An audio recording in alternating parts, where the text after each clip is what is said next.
Révélation Radio-Canada, finaliste de Francouverte, tout juste passée par les Franco avec un show marquant. Elle propose un rap à la fois spirituel, tranchant et profondément libre. Elle prépare un album qui remet les 300 couplets au centre. Bienvenue dans l'univers de Sensei H. Bienvenue. Merci. Pour ceux qui ne te connaissent pas, qui est Sensei H? CNCH, c'est une, rappeuse avant, beaucoup de choses. C'est une jeune fille qui avait besoin de s'exprimer et qui est devenue, une femme qui comprend de plus en plus, son propos et ce qu'elle a envie de donner au monde. Donc c'est un rap, que le monde appelle, lyrical. Ça veut dire qui est porté sur les mots et sur l'importance du message. Donc ouais. Wow. Puis, comment décrirais-tu la femme, d'aujourd'hui par rapport à celle qui est arrivée au Québec, il y a 10 ans?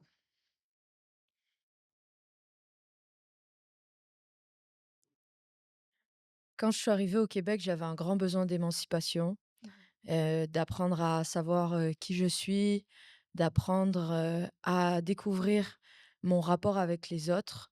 J'ai été, quelqu'un de très timide, qui socialement avait de la difficulté à s'intégrer. Donc en arrivant au Québec, j'avais ce besoin de devenir la personne que j'avais envie d'être, en fait, sans en oubliant un peu elle que j'avais laissée en France. Donc la grande différence, c'est que je m'assume, je dis ce que je pense, je prends mes décisions en fonction de mon instinct. Hem, Puis, je suis capable de m'entourer aussi, de personnes en qui je crois et en qui j'ai confiance. Donc ouais, j'apprends à me connaître, puis j'apprends aussi à, à faire face à mes difficultés en en gardant en tête que le travail va se faire sur l'échelle de ma vie et non pas, que tout doit se régler maintenant et tout de suite. Mmh. Donc ouais, je pense que j'ai acquéri la patience, la patience en général, je pense que c'est la chose qui m'aide le plus puis qui se développe le plus avec le temps. Donc, est-ce que tu sens que tu as évolué en tant qu'artiste, puis, en tant que femme quand tu es arrivée ici au Québec? Oui, vraiment. Après, je suis arrivée quand j'avais 18 ans, Oui, donc ça a été vraiment le début de ma vie, d'adulte, enfin de jeune adulte. oui. Donc forcément, le fait d'avoir, je suis arrivée toute seule sans ma famille, donc l mon indépendance, elle s'est accélérée, on va dire, par rapport à à ce que ça aurait été si j'étais restée dans mon milieu familial. Donc ouais, c'est sûr que j'évolue beaucoup, surtout que je fais beaucoup de thérapie aussi depuis vraiment longtemps, donc les j'ai une grande peur de stagner en général. J'ai toujours eu peur de stagner et c'est ce qui me pousse à chercher toujours à devenir une personne meilleure. Mais je pense que il faut le comme ça montre vraiment ton côté puis ton envie de évoluer aussi de Ouais, ça je pense que ça fait partie maintenant de faire une thérapie, puis de s'accompagner et de il n'y a plus de tabou à ce sujet-là, tu vois? Donc, non, bah, pas pour moi en tout cas. non, mais je pense que pour la plupart du monde. Ouais. Est-ce que ton parcours entre la France, l'Algérie, le Québec, influence ta manière de rencontrer? Ma manière de raconter? Oui. Je pense que oui, parce que chaque endroit a laissé, sa marque, sur moi. Mon histoire algérienne, on va dire, j'ai pas le terme, mais la je pourrais presque dire la génétique ou vraiment l'empreinte, générationnelle, transgénérationnelle de ma famille, je la ressens vraiment à l'intérieur de moi. C'est autant de la rage que quelque chose de fort qui me donne envie, justement, mon indépendance. Je Mmh. pense que ça vient beaucoup de là. le besoin de vouloir s'en sortir par soi-même, puis la fierté aussi. On dit souvent que les Algériens sont très fiers, puis ça, je le sens que c'est à l'intérieur de moi, sans que ça fasse forcément partie de ma personnalité. Ouais. Ensuite de ça, la France, bah, c'est elle qui m'a éduquée, malgré que j'ai longtemps été fâchée contre elle, puis je continue de l'être, et envers l'Occident en général, ça reste que c'est elle qui m'a donné les chances, d'éducation, qui m'a donné mon langage, et toutes sortes de choses. Donc heu elle m'a donné justement la langue française avec laquelle je pratique mon art. Ouais. Puis le Québec, ça a été, plus la liberté, en fait, la Mmh. liberté de créer sans avoir, de regard extérieur qui m'empêche ou qui m'influence. Je pense qu'en France, il y a vraiment plus le regard des autres est plus fort, le cadre est plus fort. Mmh. Donc ici, ce que j'ai trouvé, c'est un peu le rêve américain de partir de rien et de pouvoir créer tout ce qu'on a envie. C'est beau. Puis, au niveau de tes influences, qu'est-ce qui t'a mené, vers la musique? Parce qu'avant, tu avais comme, une carrière de technologue, Ouais. puis, tu as quitté ce domaine-là, puis, tu es allé, vers la musique. Qu'est-ce qui t'a mené, En avec fait, ça? j'ai toujours aimé le rap. Mmh. Quand j'étais jeune, je faisais de la musique déjà classique, je chantais, donc j'ai fait beaucoup de scènes.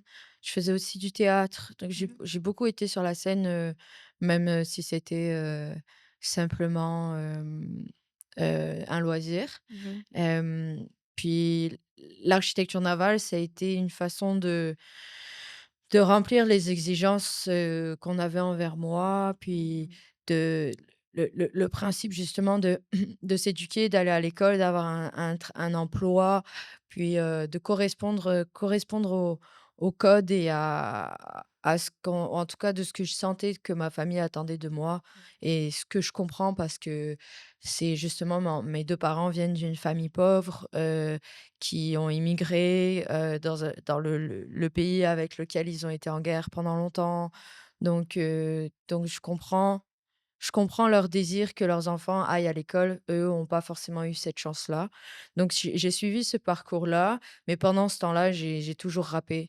J'ai toujours aimé rapper, donc de fil en aiguille, j'ai fini par avoir la possibilité d'en faire une carrière et donc c'est là où est-ce que j'ai laissé derrière moi la carrière d'architecture navale pour essayer le rap. Puis là, en ce moment, est-ce que ta famille écoute ta musique? Puis, ils Oui, sont OK, ils acceptent quand même que oui, c'est bon, c'est correct que tu fasses maintenant du rap, puis, ça fait v partie de toi. vraiment, vraiment, vraiment. Bah, justement, mon père était là pendant mes spectacles de lancement, il était à la table de merch, il était super fier. Il aime vraiment la musique, en fait, heu, donc il est non, il est super content. Ma mère aussi, c'est ma plus grande fan depuis le début que j'ai commencé à rapper. J'ai envoyé mes chansons, puis elle me disait: «Ah ça tu pourrais changer ça». Donc elle a un œil critique sur ce que je fais, même plus que juste dire, que c'est bon, elle s'est toujours impliquée là-dedans, donc non, ils sont super C'est contents. cool ça. Bah, oui, Oui. puis justement ça reste mes parents et des réussites comme les Franco ou Mmh. comme faire la première page du Devoir ou des choses comme ça, tant que je suis bien Mmh. et que je réussis à la hauteur de ce que je désire et de ce que je veux, que c'est ma volonté, ben, ils sont contents. Ils sont super fiers. Oui, vraiment, Super. vraiment. Puis, ton style, on dirait que à mi-chemin, c'est entre confession puis une revendication. Comment le décrirais-tu? Ouais, la la confession, c'est vrai que c'est au centre de mon art. C'est le principe de dire, ce que j'ai au fond de mon cœur et ce que je ressens sans jamais rien maquiller. Donc ouais, je décrirais ça comme ça. Après la revendication, elle se fait par elle-même. Justement, dans mon dernier EP, je nomme ça en disant: «Forcé d'être politique, le monde s'écroule Mmh. autour de moi». C'est on vit tellement dans un monde qui va mal Mmh. que sans vouloir, m'impliquer et sans vouloir revendiquer, bah, je finis par le faire parce que parce qu'il y a pas le choix, c'est Ouais. Tu revendiques, dans un rap à l'ancienne, ouais. qu'est-ce que tu trouves que tu n'as pas dans les rap d'aujourd'hui? Ce que j'aime pas dans le rap Que d'aujourd'hui, tu n'as pas? que j'ai pas, ben ce qui me manque par rapport au rap d'aujourd'hui, c'est vraiment le travail de la top line, Mmh. le travail de vouloir avoir de quoi qui accroche, de vouloir, se conformer aussi à la sonorité des instrus. Donc même si on est sur du boom bap ou sur de la prod old school, ben ça reste que le monde font en sorte que leur musique, sonne d'une certaine façon pour que ça atteigne les oreilles que le monde ont l'habitude d'entendre. Donc ouais, je pense que c'est ça qui me manque et aussi le fait de peut-être dans ma façon de m'exprimer qui est pas forcément, d'actualité, mais en même temps, moi ça me va très bien. Je suis bien comme ça. Puis, au niveau de ton audience, les gens qui écoutent ta musique, qu'est-ce que tu cherches à connecter chez l'autre quand tu prends le micro? Bah, l'authenticité en général, c'est ce que Mmh. les c'est pas un mot forcément que moi je recherche, mais c'est ce que le monde me dise quand ils viennent me voir après mes spectacles. Merci d'être authentique, merci de dire la vé d'être vrai, puis de pas forcément jouer un rôle.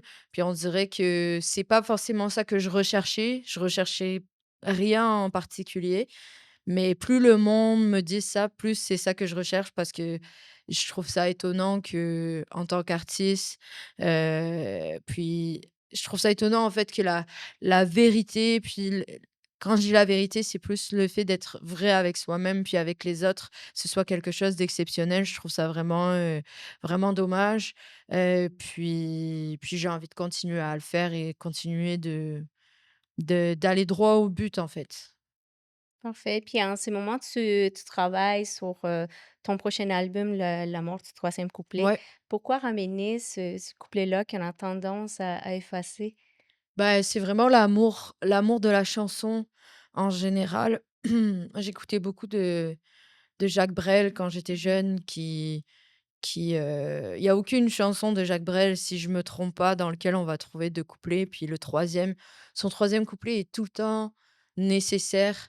Si on réécoute justement récemment, j'ai réécouté, ses grands classiques, puis il va il va toujours amener une première idée, aller comme contrebalancer sa première idée, puis conclure avec une troisième idée Mmh. qui donc ouais, c'est important pour moi, tout simplement parce que la musique que j'ai consommée toute ma vie, elle contient 3 couplets et que je sens aussi le manque qu'il y a. Bah, en tout cas, moi, de mon côté, quand je vais voir un concert ou que j'écoute un album, souvent, quand on s'arrête puis qu'on arrive à la fin du deuxième couplet, puis que c'est le refrain et que je sens que la chanson est finie, je suis tout le temps un petit peu déçue parce que j'aimerais ça aller un petit peu plus loin ou ouais, donc c'était une critique aussi du fait que, le monde ont de moins en moins de concentration, puis de moins en moins d'intérêt. Il faut que tout aille vite, il faut que tout soit concis. Mmh. Puis, un peu pareil sur les réseaux sociaux, si tu fais une vidéo de 1 minute 30, il y a personne qui va l'écouter, mais si tu fais une vidéo de maintenant c'est genre entre 12 et 20 secondes, sinon le Ouais. monde ils vont pas jusqu'au bout. Donc c'était un peu d'imposer mon avis par rapport à ça Mmh. et de m'en servir pour aller plus loin dans mes sujets. Puis justement, est-ce que tu penses qu'aujourd'hui on peut faire du rap libre? Oui, Ouais. oui, moi je pense, la liberté, je pense au fait que, heu, c'est peut-être une pensée qui peut être controversée, mais je crois fortement qu'on est libre de tout, tout le temps. C'est le libre arbitre. La conséquence de notre liberté, il va toujours en avoir une. Hem, donc c'est de dire tu peux décider, admettons que tu es en prison, puis tu as la liberté de vouloir t'enfuir, Mmh. puis de vraiment le faire. Mais la conséquence, ça va être que soit, tu vas te faire tirer dessus par les snipers Mmh. ou tu vas prendre encore plus de mais je pense qu'on est toujours libre de tout en connaissant la conséquence. Donc moi, je me dis dans mon art, puis dans la vie en général, je me permets tout et aussi là, je dis en la conséquence, mais c'est aussi, la liberté, c'est jusqu'à la liberté de l'autre. Mettons, elle Mmh. s'arrête là où l'autre commence. Donc c'est de toujours agir. Moi, je me mets pas de limites qui viennent de l'extérieur dans ma création. Puis donc ouais, je pense que oui, c'est possible de faire un rap libre de la au pire des cas, on va être censuré, mais sinon avant ça d'être censuré, moi je me dis: Je fais juste faire exactement ce que j'ai envie, puis c'est tout». Ouais, j'ai Mmh. zéro enjeu par rapport à ça. Tu as pas de limites, tu te mets pas de limites, c'est Non, bien, OK. jamais. Puis, parlons un peu de Franco. Tu as foulé la scène de Franco. Est-ce que, puis en plus, tes révélations Radio-Canada, Oui, félicitations. merci. Comment tu vis ces reconnaissances-là? Est-ce que tu te sens vue ou en train de t'imposer encore? Comment je le vis en fait, c'est que je me sens comme, une ambassadrice de certains sujets, Mmh. comme la dépression, les idées suicidaires, l'automutilation, heu, la marginalité. Donc je vis ça comme une réussite personnelle, mais aussi comme une réussite, sociale et Mmh. communautaire. Le fait qu'on me laisse la place, en connaissance des sujets que j'aborde, pour moi, c'est ça, c'est une réussite collective. Donc le mon objectif en général, ça a toujours été d'apporter au monde ce que j'ai envie de lui apporter, donc socialement, pas nécessairement politiquement, mais je sais que plus je me rapproche de mon but, autant financier que autant financier que la tribune qu'on m'accorde. Donc le j'ai pas le terme, mais la visibilité, en fait, Mmh. pour moi, je compte utiliser cette visibilité-là plus ma réussite, pour pouvoir, aider les gens, en fait, tout simplement. J'ai toujours vécu avec le poids et la culpabilité de l'inégalité sociale, puis financière, donc et économique. Donc c'est comme ça que je le vis, en fait. Plus j'ai du succès, plus je me dis: «Je vais enfin pouvoir faire quelque chose pour les gens que j'ai envie d'aider». Donc je me concentre là-dessus. Mais c'est très beau. Moi, je pense qu'on a besoin des gens, mettons, comme toi, qui sont déterminés à faire, une différence, puis les gens se sentent identifiés, au moins comme, tu les représentes, tu as une Ouais, voix qui parle de tous ces sujets-là, qui ouais, bravo. merci. On va souvent me demander: C'est quoi tes rêves de carrière? C'est quoi le la prochaine chose que tu veux?» Puis plus ça avance, plus je vieillis, plus c'est ça que je veux, c'est d'aider les gens parce que je me dis: «Aujourd'hui, j'ai un toit, je suis capable de manger à ma faim, puis de m'habiller, puis de me laver». Enfin que je trouve ça j'ai vraiment de la difficulté avec, le principe de vouloir toujours avoir plus, puis, Mmh. de vouloir avoir, une belle voiture, de vouloir puis après une deuxième belle voiture, puis de voyager, puis on dirait c'est pas ça que je recherche, puis je suis vraiment dégoûtée de l'image que les célébrités en général donnent de de de tout le temps, comment dire, s'exposer avec Mmh. de la richesse pendant qu'il y a du monde qui ont même pas le bas de la Mmh. pyramide, qui peuvent pas se nourrir et cetera. C'est quelque chose qui me fait vraiment mal. Puis, j'ai aussi été influencée par des personnes comme Youssoupha, ou comme, Monkey, qui est un Mmh. rappeur d'ici, qui qui qui ont eu des propos comme, «Je peux pas aider les pauvres si je reste pauvre moi-même» ou, «Je n'aime pas les riches, mais j'ai hâte de le devenir pour pouvoir prouver le Mmh. contraire». Des choses comme ça, de se placer à un certain niveau et d'agir différemment pour prôner par l'exemple, tout simplement. Bravo. C'est vraiment, beau, d'attendre. Hem, Là, maintenant, je vais te poser quelques questions un peu plus rapides, le fun. Ouais. Donc, rapper rapper sur un instru absurde. Céline Dion, reggaeton ou bande son de film de Noël? Céline Dion, T'es plutôt studio ou scène? scène. Qu'est-ce que tu ressens juste avant de monter sur scène? J'ai le cœur qui veut exploser. Tu deviens invisible pendant 24 heures, tu fais quoi? Invisible? Franchement, je sais pas. C'est correct. Si ton flow était une boisson, ça serait quoi? Ouh, heu, je pense que je vais dire une boisson que j'aime, donc le thé glacé. Super. Ton alter ego rap, c'est une version de toi plus douce, plus méchante ou plus flyée? Plus méchante. Si tu pouvais décrire ton premier show en un mot, tu dirais quoi? Je dirais que en un mot, j'ai j'ai essayé. Et ton dernier? Oh, j'ai réussi. Oh! On t'offre un concert privé dans un lieu improbable. Tu choisis une bibliothèque, un autobus scolaire ou un sous-sol d'église. Un sous-sol d'église. C'est quoi ton rêve fou si tu avais 0 limite? Je pense qu'on a déjà parlé un peu, mais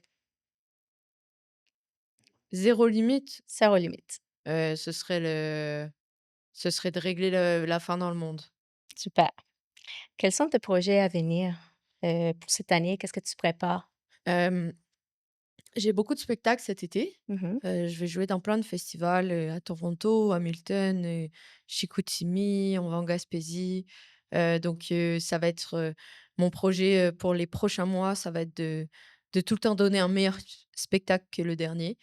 Ensuite de ça, j'aimerais, écrire de la nouvelle musique. Je vais aussi en France en novembre pour, une vitrine, devant des professionnels. Puis donc ma prochaine année, ce serait de réussir à conquérir petit à petit le public français. Super. Puis justement, on a ta prestation ici dans une session, dans une soirée, un Oui, format plus intime. Qu'est-ce que tu nous prépares pour ces soirées-là? bah, la je prépare je pense j'aimerais être capable d'exprimer entre mes chansons ce que je ressens. Mmh mh. Justement, c'est un concert intime, donc j'aimerais préparer mon propos. Des fois, quand on est en live, Mmh. on on sait plus vraiment quoi dire. Mais là, j'aimerais, aussi aller plus dans le slam, hem, de d'aller justement à l'essence. Je m'imagine, admettons, quand je m'imagine ici, je m'imagine groover, puis ralentir un petit peu mes beats, ouais, c'est ça, c'est partager avec le monde, encore une fois, ce que j'ai sur le cœur et à ce moment-là. Ça va être drôle parce qu'on va avoir, c'est le 25 juillet, donc on va avoir fait, plein de grosses scènes dans Ouais, l'été. Donc là, je pense que ça va me faire du bien de revenir à quelque chose de plus petit, puis de plus, proche du monde, super. ouais, Es-tu game de nous faire une petite invitation pour les gens qui aimeraient te voir, ouais. ce jour-là? Avec plaisir. Je vous invite à venir voir notre spectacle au In Session. On va être, intime comme mes chansons, en fait. J'espère, vous voir, en nombre, petit ou grand, mais concentré et à l'écoute. J'ai hâte de vous voir.